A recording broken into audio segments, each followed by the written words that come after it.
नमस्कार, आप देख रहे हैं टाइम्स न्यूज और मैं हूं आपके साथ कंचन। पंडित दीनदयाल उपाध्याय की जयंती और सेवा समर्पण अभियान के तहत बीजेपी महासचिव कैलाश विजयवर्गीय ने विधानसभा 3 में चाय पर चर्चा की है। कैलाश विजयवर्गीय पिछड़ा वर्ग, अनुसूचित जाति वर्ग और अनुसूचित जनजाति वर्ग के प्रबुद्ध जनों से चर्चा की है। विधानसभा 3 में बीजेपी महासचिव कैलाश विजयवर्गीय ने सेवा समर्पण अभियान और पंडित दीनदयाल उपाध्याय की जयंती के उपलक्ष्य में प्रबुद्ध जनों से चाय पर चर्चा की है। आपको बता दें कि बीजेपी महासचिव कैलाश विजयवर्गीय ने पिछड़ा वर्ग, अनुसूचित जाति वर्ग और अनुसूचित जनजाति वर्ग के प्रबुद्ध जनों से चर्चा की है। पंडित दीनदयाल उपाध्याय की जयंती के अवसर पर पौधा वितरण कार्यक्रम भी हुआ है। बीजेपी महासचिव कैलाश विजयवर्गीय ने कहा कि पंडित दीनदयाल ने भारत को एकात्म मानववाद की विचारधारा दी है।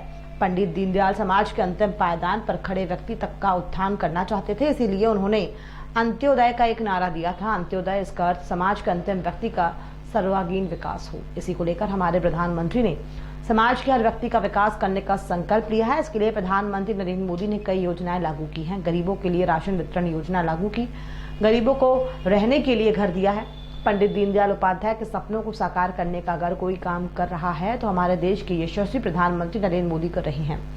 कांग्रेस ने गरीबी हटाओ का नारा दिया, लेकिन गरीबी किस तरह से हटाना है ये भारतीय जनता पार्टी ने करके दिखाया। बीजेपी महासचिव कैलाश विजयवर्गीय ने कहा कि बीजेपी राष्ट्रीय अध्यक्ष के निर्देश पर भारतीय जनता पार्टी पंडित दीनदयाल उपाध्याय की जयंती को पोलिंग बूथ पर जाकर मना रही है, ताकि सरकार द्वारा गरीबों के लिए लागू की गई सारी योजनाओं को गरीबों के बीच जाकर उन्हें बता सके। कांग्रेस के शासनकाल में प्रधानमंत्री 1 रुपए भेजते तो उसके 10 पैसे जनता तक पहुंचते थे, लेकिन भारतीय जनता पार्टी के शासनकाल में सरकार द्वारा भेजे पूरे पैसे जनता को मिल रहे हैं। हम सब कार्यकर्ताओं को निर्देशित किया था कि आज कार्यकर्ता पोलिंग बूथ पर जाएं। मैंने भी जब गौरव जी का फ़ोन आया तो मैंने कहा किसी पोलिंग बूथ पे कार्यक्रम रखना। मुझे बहुत प्रसन्नता है।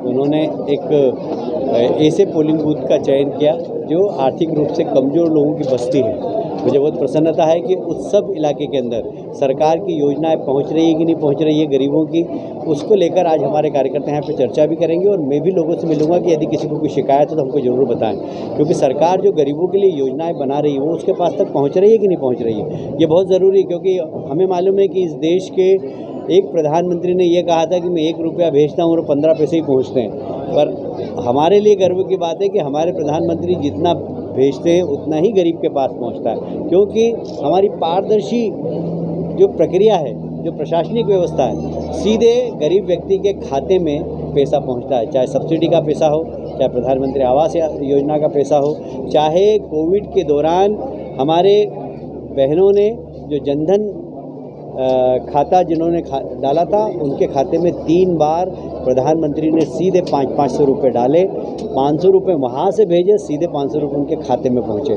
किसान सम्मान निधि का एक झटके के अंदर बटन दबाते ही इस देश के किसानों के खाते में 900 करोड़ से ज़्यादा रुपये अभी तक पहुँच चुका है। तो ये पारदर्शी व्यवस्था तकनीकी का इस्तेमाल करके, और ये जब भी संभव है जब आपकी नीयत साफ हो, जब आप चाहते हैं कि हाँ गरीब की गरीबी दूर करना है, तो तकनीकी का लाभ उठाकर उस व्यक्ति के खाते में पैसा पहुंचाना, ये बहुत ही अच्छा काम प्रधानमंत्री जी ने किया है। और ये सब पंडित दीनदयाल उपाध्याय जिन्होंने एकात्म मानव दर्शन दिया है, जिसमें उन्होंने कहा है कि गरीब का विकास हो, गरीब की गरीबी दूर होगी, जब भी समाज मजबूत होगा, देश मजबूत होगा।